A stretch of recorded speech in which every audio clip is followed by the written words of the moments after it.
And this is an important time in our history. We can't allow this just to be gone, just to let it go. You can't allow it to just transfer power peacefully like Joe Biden wants and allow him to become our president, because he did not win this election. It's being stolen and the evidence is there.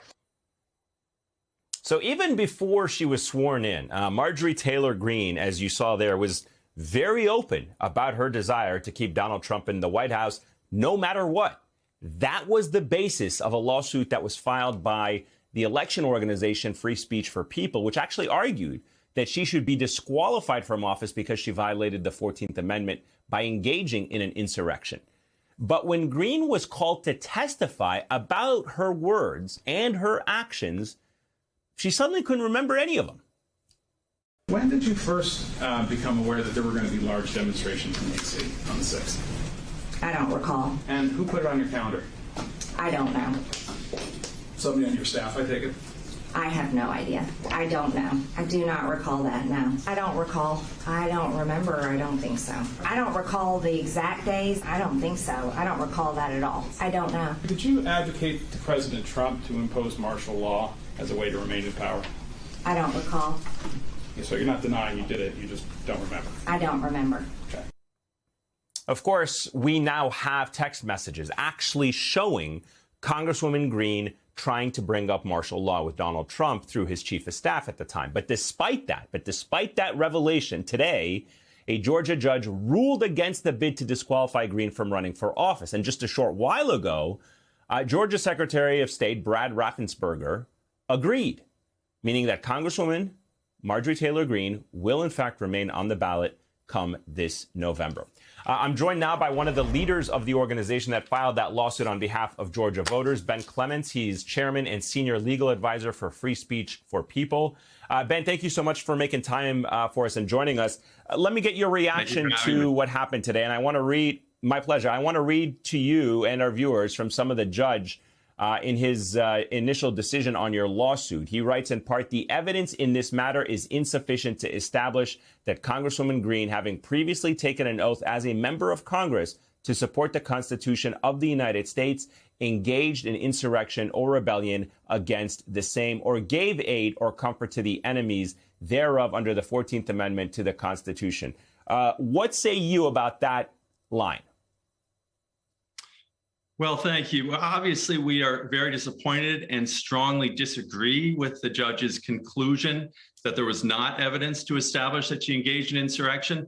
But let me just briefly talk about where I think the judge did get it right, because between his decision and the earlier federal court decision rejecting Greene's effort to block our lawsuit, these two decisions really validate our legal theory in this case and others in every respect. The judge accepted that if she engaged in insurrection, she's disqualified under the 14th Amendment. He recognized that if she's disqualified, that is grounds to exclude her from the ballot. He rejected arguments that we would need a criminal conviction before she could be disqualified and excluded. And he agreed with us that we did not need to show that she engaged personally in any violent act. We only needed to show that she engaged in some voluntary act to aid or assist the insurrection.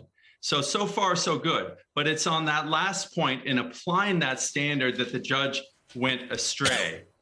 He rejected, for example, the evidence that when she said the day before the insurrection that this will be our 1776 moment, he rejected the evidence that that was, in fact, a call for violent resistance to the peaceful transfer of power, instead accepting her truly incredible testimony that she was referring only to lawful means to object. And the very compelling evidence that that's what she meant, that you just played, where she said, we cannot accept a peaceful transfer of power. We cannot allow that to happen. Now, according to your clip, that was stated sometime in late December. But even though it's before she's sworn in, it is compelling evidence that when she said the things she said the day before the insurrection, including this is our 1776 moment, it was indeed a call for violent resistance. And the judge inexplicably ignored that evidence that you played. Yeah, and it's incredible that not only did he ignore that, but then was willing to accept her saying, I don't recall, and just deflecting, in what I think anyone in this country would know was a bad faith act on her part. This is a woman who has boasted about the role and connections and communications she has had with Donald Trump about January 6th. Do you think it would have made a difference if your teams had the evidence of Greene's text messages to Trump's White House chief of staff about martial law? Well, it might have made a difference, but let me say a little bit more about that. Because as you played, we cross-examined her about whether she had urged the president to impose martial law, and she said she did not recall. Now, even before we had the actual text messages shown that she had made that request, that was an utterly incredible statement that I do not recall whether I urged the president of the United States to impose martial law. It was just totally unbelievable on its face. And so were many, many others of her claims to not remember. And yet the judge accepted much of her testimony in his decision.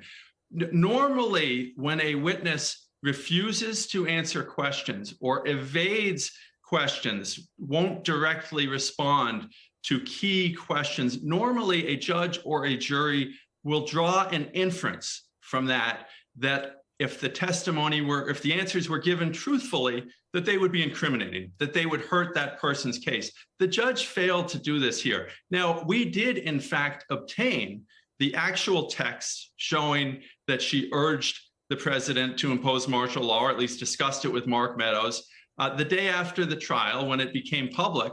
And we submitted that right away. We submitted it to the court in an effort to supplement the record. Right. But that's another piece of evidence that the judge simply ignored.